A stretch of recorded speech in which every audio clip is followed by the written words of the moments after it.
I've been doing this job now for a year, but I just feel like I'm all out on my own. People really aren't following me. They're not really doing what I'm asking them.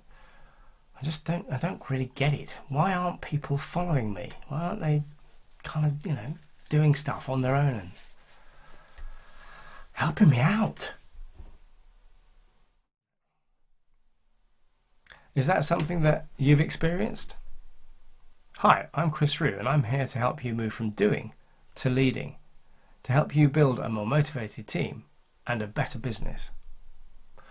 One of the challenges with that skit there is effectively that, you're very frustrated as the leader, and, you really want people buying out to understand who you are, how you operate, and that they're taking some ownership of what's going on.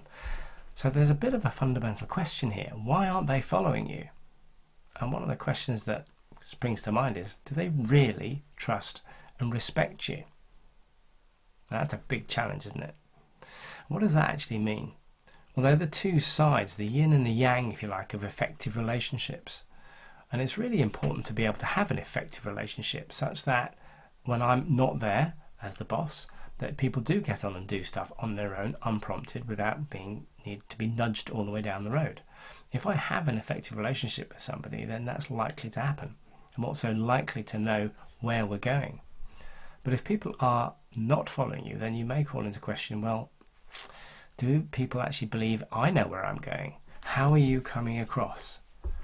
And so there's some interesting challenges and questions to ask yourself. If people aren't following you, let's start at the top with regard to purpose. Do you know where you're going?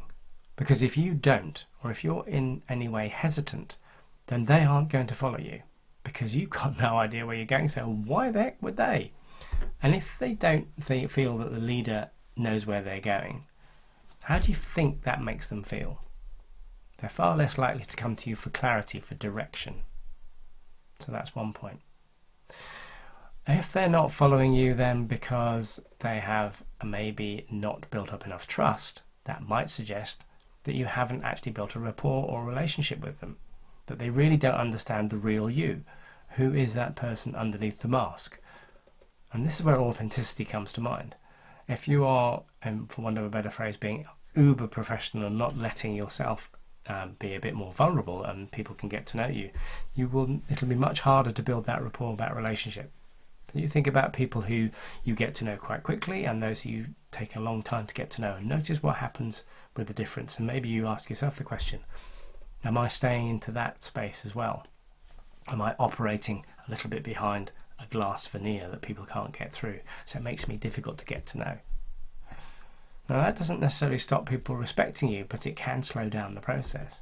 But there's that other word, respect. And respect can come from either knowledge, or it can come from the way that you behave and the way that you treat people and the way that you show up. So maybe that's another way of thinking about it. Why aren't people following me? Because maybe I'm not respecting their opinion. Maybe I'm not listening to what they have to say or pooling their ideas. So there's a third manner, a third way to consider. Why aren't people following you? So hopefully that's just given you some food for thought, and certainly that's my food for thought for the day. I'll speak to you soon. Bye for now.